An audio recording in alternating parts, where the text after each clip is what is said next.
Qué lindo, ¿no? Estar acá el día de ahora. Vamos entonces vamos a orar una vez más. Padre Celestial, gracias Señor por tu palabra. Gracias Señor por mis hermanos y hermanas que han venido el día de ahora, Señor, para escuchar de tu palabra, Padre. Te pido, Señor, que tú te apoderes de mi boca, tú te apoderes de mi mente, Padre, de mis notas, que lo que tú quieras que yo predique, Padre, que salga de mí, Padre, y que nosotros como cristianos lo aceptemos, Señor, porque viene de tu palabra, Padre.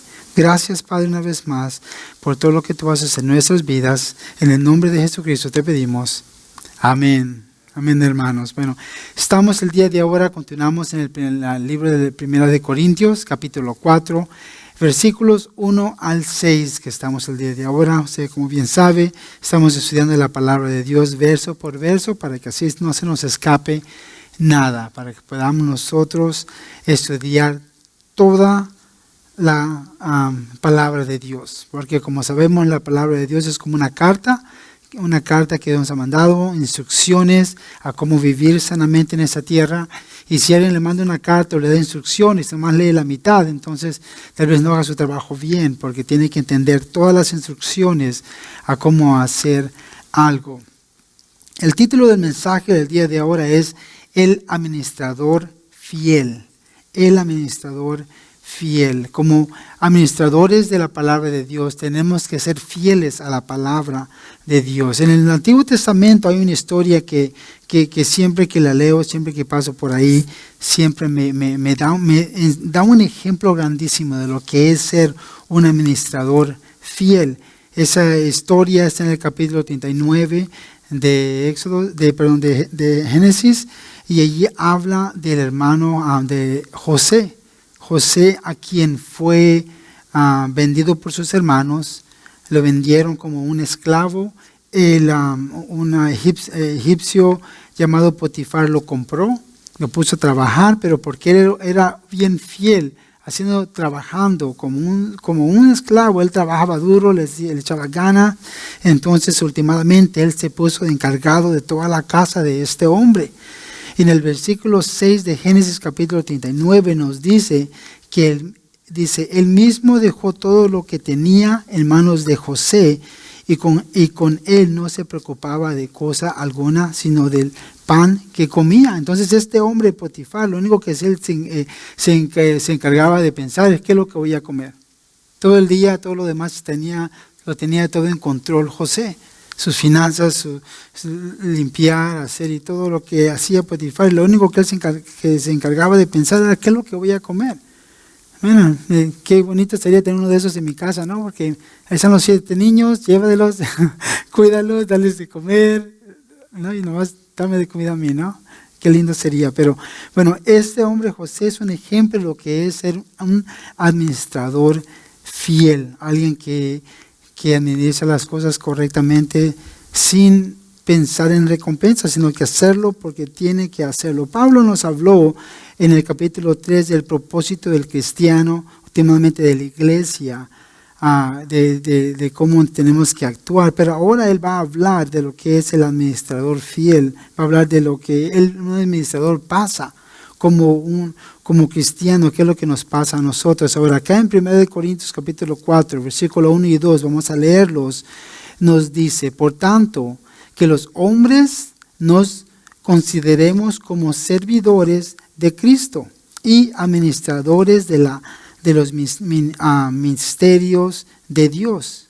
Ahora bien, lo que se requiere de los administradores es que cada uno sea hallado fiel. Sea hallado fiel. Si a usted le gusta subrayar su Biblia, a mí me encanta hacer eso, subráyale, sea hallado fiel. Porque muchas gentes comienzan bien, pero ¿cómo terminan? Llevé a mis hijos la semana pasada a Misión Viejo, porque tenían que tomar un examen de física y tenían que correr 1 milla.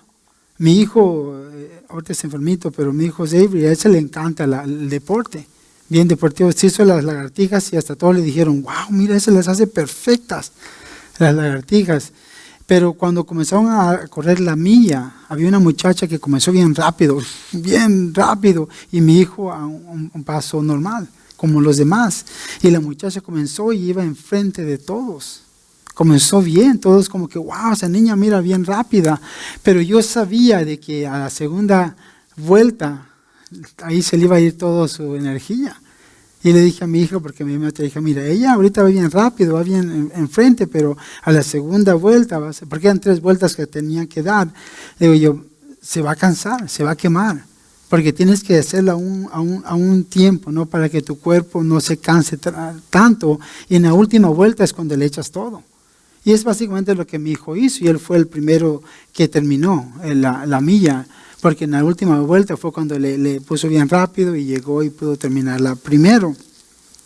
Y ese es el punto, es de que como cristianos, muchos comienzan bien, muchos comienzan y bien avanzados, bien llenos del Espíritu, bien trabajadores, bien de todo, ¿no? Y tú les dices, wow, mira ese, qué lindo, ¿no? Me gustaría ser como él, ¿no? Mira que lleno del Espíritu, qué fuerza, qué fuego para el Señor. Pero años después, 1 año, 2 años, 3 años, quién sabe cuánto tiempo, los comienzas a ver que se comienzan a gastar. Y por eso acá Pablo dice a los que sean hallados fieles. Porque a veces comenzamos bien, como en la escuela con nuestros hijos, comienzas con una buena calificación, pero al final del año, como que, ¿qué pasó? ¿No? Comenzaste con fuera A's y ahora me estás dando F's y C's, y ¿qué está pasando? Entonces, acá Pablo nos está diciendo que es a quien el Señor va a encontrar fiel en el ministerio, haciendo la voluntad de Dios. Ahora, la palabra administrador, porque esa palabra, yo creo, no sé, para mí cuando pienso en un administrador, pienso a alguien en la oficina, ¿no?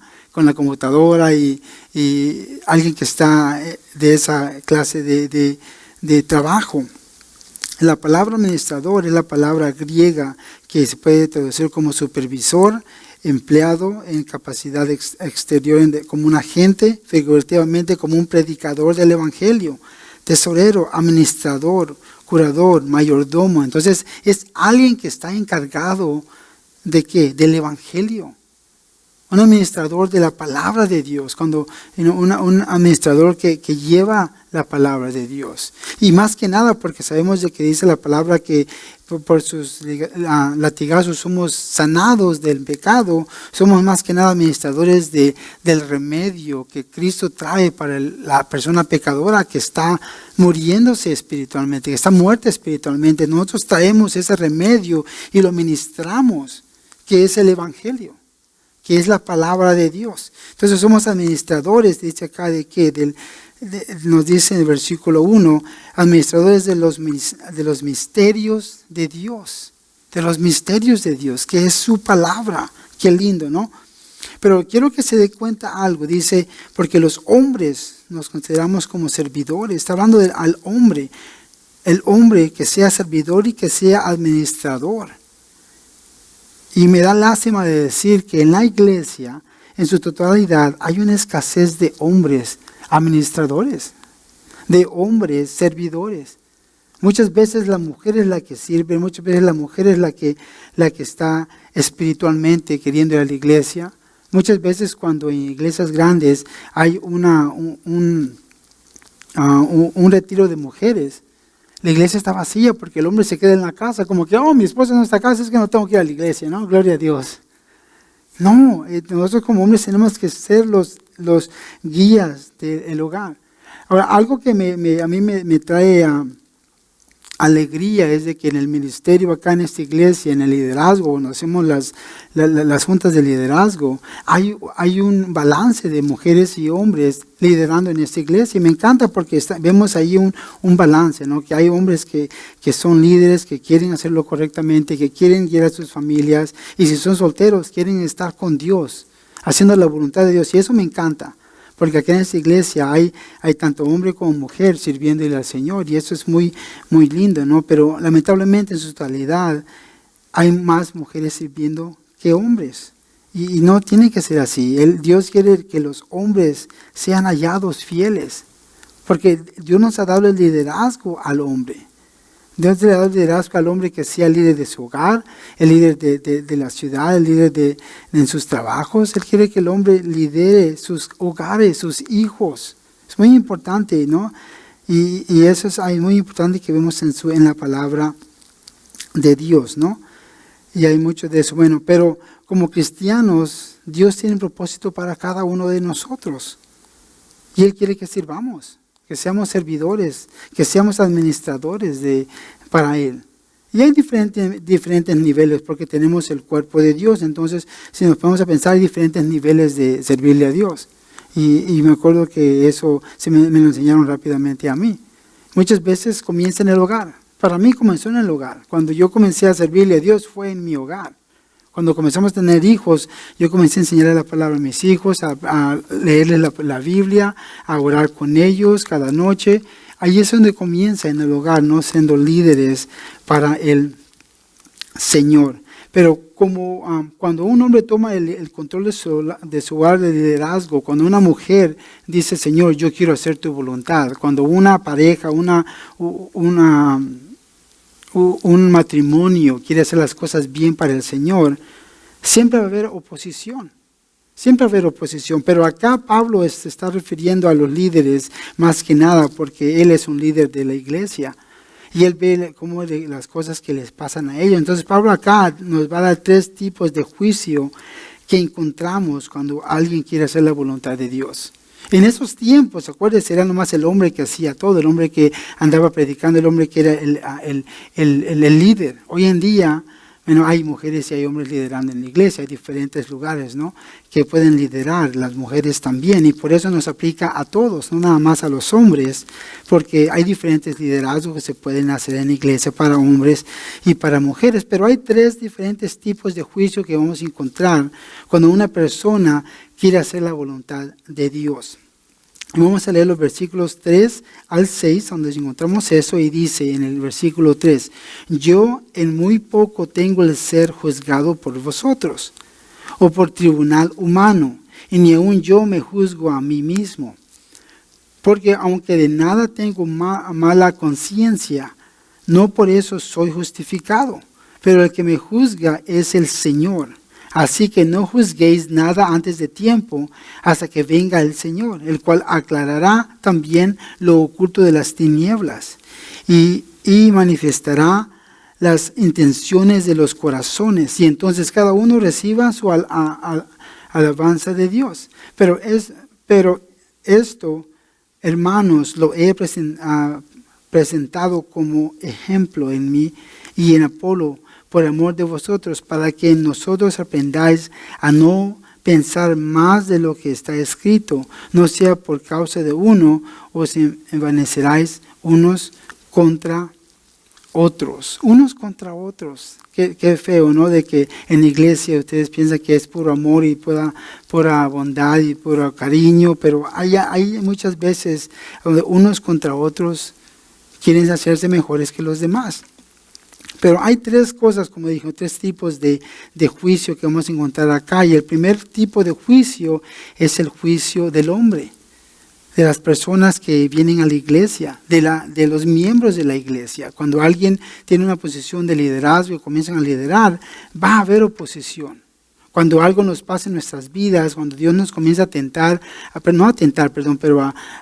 a ver qué clase de corazón tenemos, a darnos unos exámenes, a ver si es cierto que estamos haciéndolo con el corazón correcto, Él nos va a poner diferentes clases de cosas en nuestras vidas para ver si es cierto que lo estamos haciendo de corazón.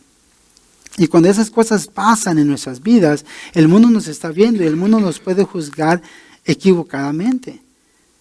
He escuchado historias de personas que van a la iglesia, comienzan a liderar. Por ejemplo, una hermana amiga mía, la pareja quería ir de misioneros a México y se fueron. Y cuando fueron allá ella se dobló el tobillo y se molestó su tobillo y regresó básicamente quebrada de su tobillo, ¿no? Entonces eso, la gente lo juicia y dice, ¿ves? Es que no lo dices con un corazón de Dios. Uno no sabe eso. Uno no puede decir a una persona que lo hizo incorrectamente porque no sabemos el corazón de la persona. Nada más Dios puede juzgar eso. Uno no puede juzgar eso. Uno lo que tiene que hacer es ser fiel en lo que Dios tiene para uno, para nosotros. En el libro de Job, por ejemplo, me conmueve cómo es de que Job experimentó un juicio grandísimo del hombre. Primero de su esposa y después de sus 3 mejores amigos. Qué feo, imagínese usted que como hombres, ¿no? Que nuestra esposa esté allí y que en vez de darnos ayuda y aliviarnos y darnos palabras de exhortación, nos diga cosas malas. Nuestros amigos que vengan a la casa y nos comiencen a ultrajar porque lo que estamos haciendo está incorrecto en su pensamiento de ellos. En Job capítulo 2 se los voy a leer para que entienda cómo es de que el mundo nos va a juzgar cuando Dios está en control de las cosas, cuando van a ellos a juzgarlo incorrectamente. Job capítulo 2, versículo 1 al 9, acá comienza con el juicio de su esposa. Y dice, aconteció que otro día vinieron los hijos de Dios para presentarse delante de Jehová, y Satán vino también entre ellos, presentándose delante de Jehová. Y dijo Jehová a Satanás, ¿de dónde vienes? Respondió Satanás a Jehová, y dijo, de rodear la tierra y de andar por ella. Y Jehová dijo a Satanás, ¿no has considerado a mi siervo Job, que no hay otro como él en la tierra, varón perfecto y recto, temeroso de Dios y apartado del mal, y que todavía tiene su integridad, aun cuando tú me iniciaste contra él para que lo arruinara sin causa? Imagínense, Dios le dice, ¿has visto a mi siervo? Y le puso como ejemplo, mira, ese es un hombre recto, un hombre bien, un hombre que no hay pecado en él, ¿no? Es un hombre ejemplar. Después dice en el versículo 4, respondió Satanás, dijo Jehová, piel por piel todo lo que hombre tiene dará por su vida. Perdón, y Jehová de Satanás no has considerado así, ok, muy bien. Versículo 4, respondió Satanás, dijo a Jehová, piel por piel todo lo que el hombre tiene dará por su vida. Pero extiende ahora tu mano y toca su hueso y su carne y verás que no blasfema contra ti y en tu misma presencia. Y Jehová dijo a Satanás, he aquí, él está en tu mano, mas guarda su vida. Entonces salió Satanás de la presencia de Jehová e hirió a Job con una sarna maligna desde la planta de sus pies hasta la coronilla de su cabeza. Y tomaba Job un tiesto para rascarse con él, y estaba sentado en medio de cenizas. Y fíjese el versículo 9, entonces le dijo su mujer, ¿aún retienes tu integridad? Maldice a Dios y muere. ¡Wow! ¡Qué esposa!, ¿no? Una como... Imagínate, estás en la casa todo enfermo. ¡Ay, mi hija, me duele todo! Oh, sí, maldice y muérete, ¿no? ¡Qué feo! ¿Qué clase de esposa es esta? Y quiero que vean, y no es que estoy contra las esposas, perdónenme, hermanas, el punto es de que el diablo va a usar a cualquier persona. Personas cerca de ti que tú piensas que son tus mejores amigos, tu mejor familiar, el primo que ¿no? Aunque todos no te creen, tu primito te va a creer. Cuando vienen las cosas de Dios, si no ellos no están con Dios, están con el diablo. Y van a ser usados contra ustedes y la puñalada va a venir de un lugar donde ustedes no piensan que va a venir. Yo no creo que Job pensaba que su esposa le iba a responder así. Yo no creo que él pensaba que ella iba a ser así, pero ella le dice, maldice a Dios y muere. ¿Qué le dice? ¿Aún vas a retener tu integridad? ¿Vas a pretender que todo está bien? Has hecho algo malo, por eso te está pasando eso, así es que maldícelo y muérete. Ahora eso es lo que le dijo Job. Su esposa Job. Ahora continuamos con sus amigos, porque él tenía 3 amigos. Uno de ellos, Elifaz, el temanita, le dice en Job capítulo 4, versículo 1 al 7, él le dice, entonces respondió Elifaz, temanita, y dijo, si probaremos a hablarte, te será molesto. Pero ¿quién podrá detener las palabras? He aquí, tú enseñabas a muchos y fortalecías a los menos débiles. El que trompezaba, enderezabas tus palabras y enforzabas las rodillas que decaían. Mas ahora que el mal ha venido sobre ti, te desalientas y cuando ha llegado hasta ti, te turbas. ¿No es tu temor a Dios tu confianza? ¿No es tu esperanza la integridad de tus caminos? Recapacita ahora que inocente se ha perdido y en donde ha sido destruido los rectos. Entonces le está diciendo, recapacita, estás en pecado. Tú antes eras el ejemplo, eras el ejemplar, tú le ayudabas a los que necesitaban ayuda, tú les dabas con palabras de exhortación a los que necesitaban, pero ahora le dices, estás mal con Dios. Recapacita para que Dios te regrese a ser como antes eras. Ellos no le creían de que Él no estaba haciendo nada mal.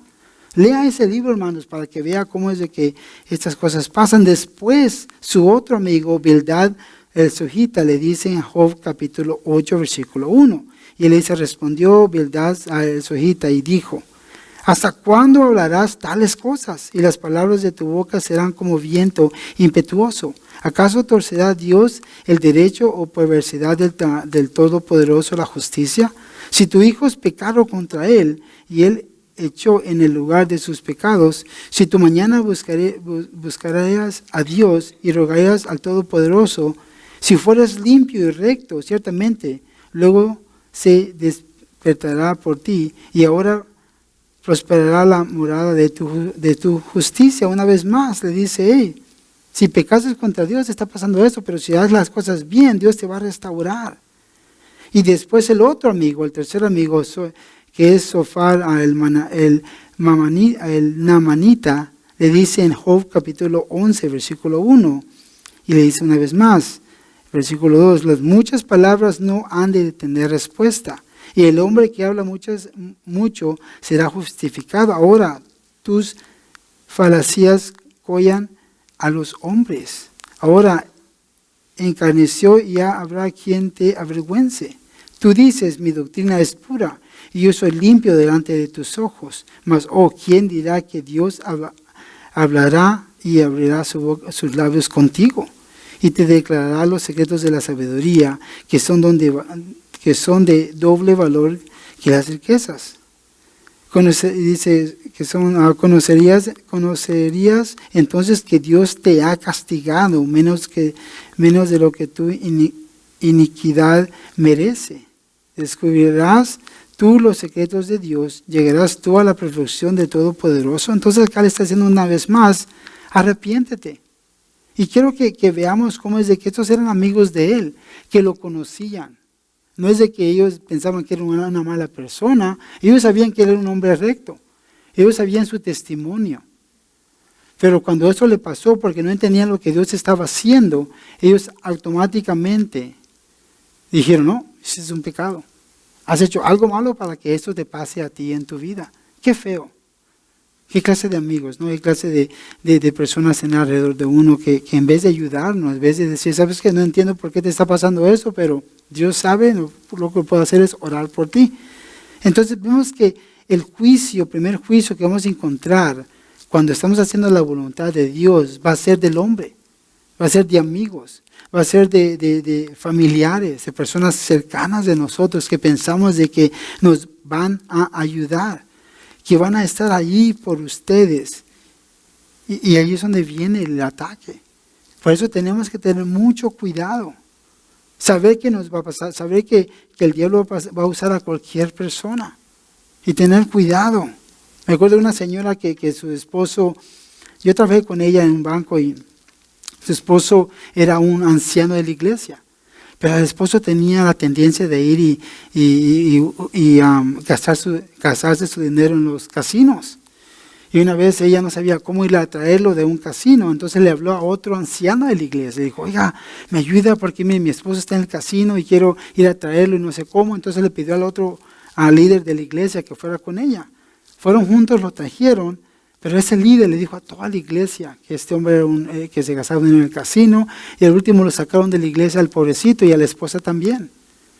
Ella buscó ayuda y en vez de ayudar, destruyeron todo, ¿no? Entonces tenemos que tener cuidado porque el diablo va a usar a cualquier persona a que vengan y no nos ataquen. Pero es muy importante que entendamos que el juicio va a venir de personas alrededor de nosotros. Muchas veces, entonces el segundo es el juicio de sí mismo. El juicio de sí mismo. Cuando nosotros solo nos comenzamos a juzgar. Decimos, no, yo no lo puedo hacer, pastor. ¿Cuántas veces, no? Si yo le pido a alguien, oye, ¿sabes qué? Haz los anuncios, ¿no? O que me puedes ayudar con algo y siempre es lo mismo, ¿no? Y yo creo que yo lo hice también, como que, no, yo no, pastor, yo no puedo hacer eso, no, perdón, ¿no? Tenemos que tener cuidado porque a veces nosotros somos más duros con nosotros que otras personas con nosotros. Me acuerdo cuando trabajaba en el banco y tenían que escuchar mis llamadas porque trabajaba en el servicio al cliente y todo el día lo que hacía era hablar con personas por el teléfono y te grababan las llamadas. Y cada semana, una vez a la semana, tenías que ir a escuchar 3, 4 llamadas que ellos sacaban y tienes que escucharlas. Y comenzaba, ¿no? Oh, esto no está bien, oh, esto no está bien, oh, esto no está bien. Y siempre no me gustaba porque yo me escuchaba yo solo. Y la persona me decía que tenía 3 fallas. Yo me miraba como unas 20 fallas. Yo decía, ay, mi voz se oye fea, oh, no le dije esto, no le dije lo otro, y ahí estoy. Entonces al último yo me juzgaba más que lo que la manager me juzgaba a mí. Yo llegaba, me regresaba a mi asiento todo, ¿no? Todo triste. Y digo yo, ay, qué feo me escuché, ¿no? Qué horrible. A veces cuando escucho mis predicaciones es igual, como que, mira, no dije bien, o tartamudeé, o hablé muy rápido, y ahí estoy juzgándome yo solo. Muchas veces nos juzgamos más nosotros solos que como el mundo nos juzga. Y por eso Pablo dice, yo ni me juzgo yo solo. Dios es el que nos juzga. Él no se juzga él solo porque nadie es perfecto. Todos somos imperfectos.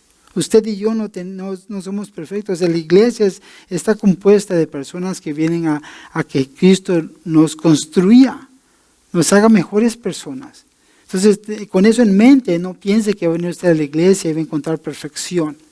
No, cada uno de nosotros tenemos algo que de vez no le gusta al hermano o a la hermana. Ya sea una actitud, ya sea un hábito, ya sea diferentes cosas. Todos tenemos una imperfección. Y para mí como padre, teniendo 7 hijos, lo veo claramente.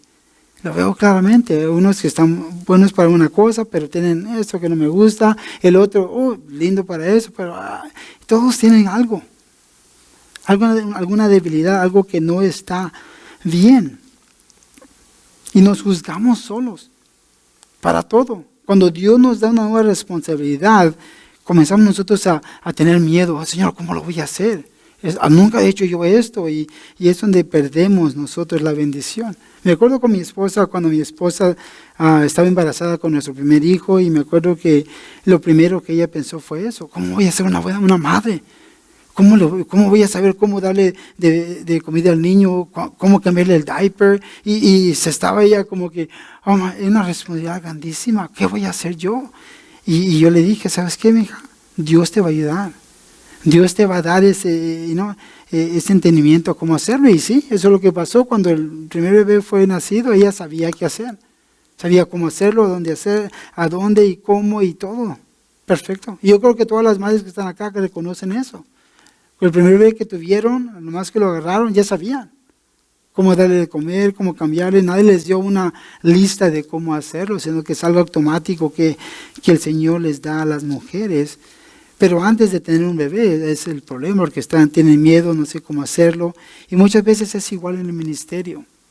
Cuando le pido a un hermano o una hermana que ayude, o hay diferentes cosas que necesitan hacerse en el ministerio, y tal vez Dios le ha puesto en su corazón, tú hazlo, y tú dices, pero no sé cómo, y cómo lo voy a hacer. Y tenga cuidado, porque ese es usted que se está juzgando solo. Dios es el que nos juzga. Dios es el último que es el que va a decir si sí o no.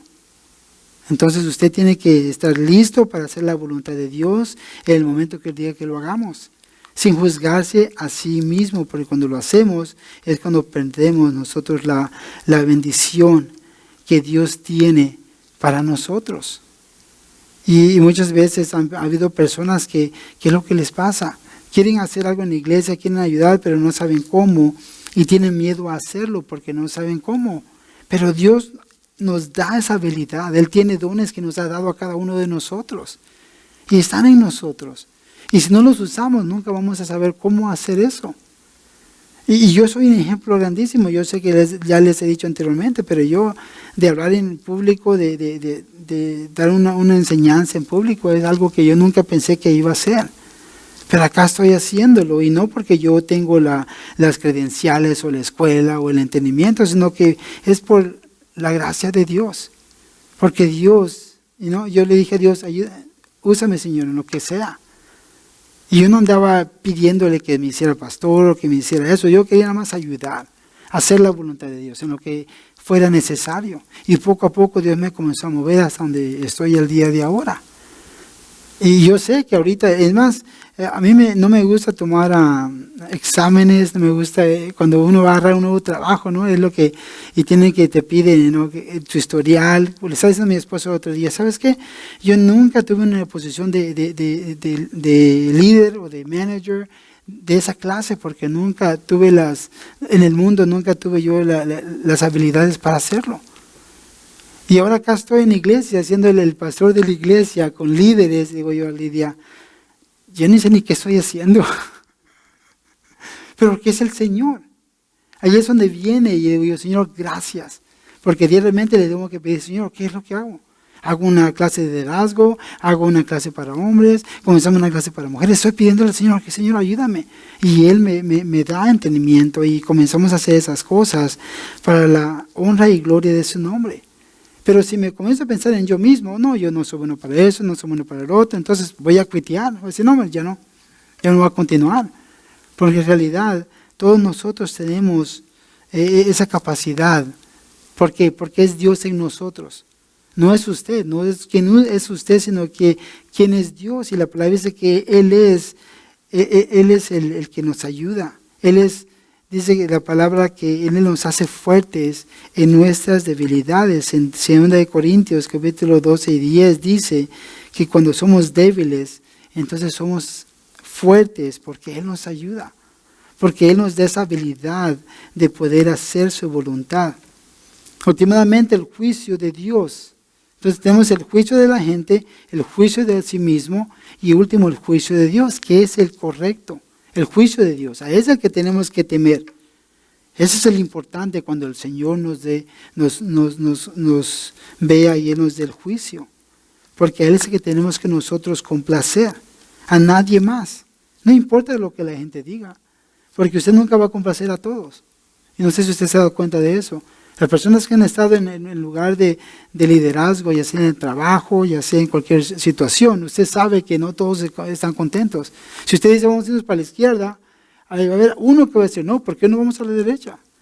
Y tienes que explicarle por qué tenemos que ir para acá. Siempre es así, nadie va a estar contento. En mi casa con mis 7 hijos es igual. Si digo, vamos a comer tacos, tacos otra vez, chales, ¿no? Se enojan. Ok, chilaquiles. No, ya ayer nadie está contento, entonces yo ya sé, ahora ni les pido. Digo, que eso es lo que vamos a comer, le guste a quien le guste. Y así es, el liderazgo. No todos van a estar contentos, pero al que tenemos que mantener contento es a Dios. Que todo lo que hagamos complazca y agradezca a Dios. Todas nuestras acciones. No importa lo que el mundo piense, no importa lo que la gente piense, pero si Dios está contento con usted, eso es lo que vale. ¿Y saben qué? Como cristiano, ¿cuántas veces me ha pasado a mí eso? Con mi esposa cuando se me enfermó y el doctor le dio un año y medio de vida. Y querían que hiciéramos quimioterapia, radiación, y dijimos que no, y el mundo se nos echó encima. Cuando tuvimos nuestro 6º bebé, ¿por qué están teniendo niños todavía? Tu esposa está enferma, ¿por qué tienen más hijos? El mundo se nos echó encima, pero nosotros estábamos conectados con Dios. Le decía a la gente, ¿sabes qué? Yo estoy conectado con Dios. Yo le pido a Dios y cuando Él me dice está bien, lo hago. Y si me dice que no está bien, no lo hago. Y con lo de mi esposa, su familia se enojó, todos se enojaron y ella todavía está acá. Entonces, usted tiene una relación con Dios personal. Y usted tiene que hacer lo que Dios quiere que usted haga. Y usted tiene que entender que es una relación personal. No lo que yo digo, no lo que el hermano le dice, sino que lo que Dios tiene para usted. Y con Job, vimos en esa historia, fue una enfermedad. En la enfermedad Dios hizo su voluntad. Sus amigos no lo entendieron, su esposa no lo entendió, pero Dios estaba bien con él. Dios estaba muy bien con Job. Entonces igualmente nosotros, que lo que hagamos traiga gloria y honra al Señor. Porque Él es el que importa. Y en el ministerio que usted esté, si usted está en el ministerio o si piensa estar en el ministerio, es lo mismo. que lo que usted haga traiga gloria y honra a Dios en sus vidas, en la forma que usted actúa, en su testimonio como cristiano, que complazca a Dios primero. Como esposas, como esposos, muchas veces en nuestra forma de ser, es como traemos a nuestro esposo a las cosas de Dios. Mi esposa así fue cuando comenzamos a ir a la iglesia. Yo era apenas un nuevo cristiano y me gustaba jugar estábamos escuchando al pastor y estaba con mi lapicera y estaba ahí jugando con la lapicera. Y me decía, hey, cálmate.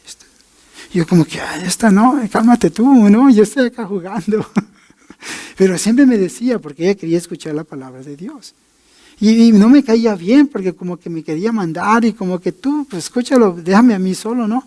Pero yo vi un ejemplo en ella. Yo vi un ejemplo en ella porque ella estaba conectada con Dios. Entonces para mí, el ejemplo más grande fue mi esposa. Que ella fue la que me enseñó lo que es ser un cristiano. Se levantaba temprano, leía su palabra, oraba y comenzaba el día. Y ese día lo hace antes de dormirnos, va y busca la Biblia, ¿no? Okay, ya estoy cansado, ¿no? Y yo listo para dormirme. Y ¿dónde está mi esposa? Ahí está con la Biblia, leyéndola. Es un ejemplo grandísimo. Y eso es lo que a mí me ayudó a poner a Dios primero. Me acuerdo que cuando comenzamos a salir un día me dijo, ¿sabes qué? No me caes bien, te quiero, pero yo amo a Dios. Yo como, ¿amas a Dios más que a mí? Yo soy el hombre, ¿no? Como que, ¿cómo es que amas a Dios que a mí? Pero cuando yo comencé a leer la Biblia, entendí, es lo que yo quiero. Que ella ame a Dios más que a mí, porque Dios no le va a fallar, yo le voy a fallar.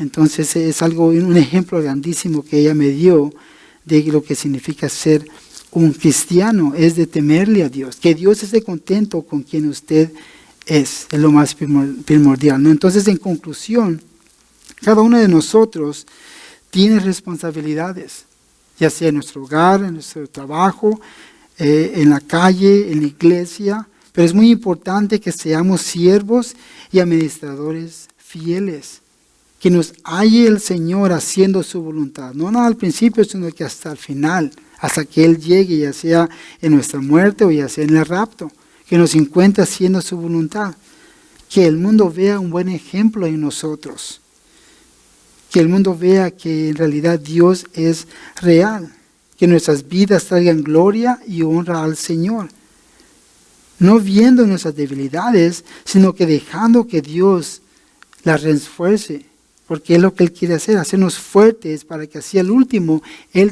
a Él se le da la gloria. Y la gente ve que no somos nosotros, sino que es Dios en nosotros. Y enfocarnos en su palabra y no juzgarnos unos a los otros, sino que en haciendo la voluntad de Dios, para que así Él nos encuentre siendo buenos administradores de su palabra, fieles hasta el final. Así que vamos a orar, Padre.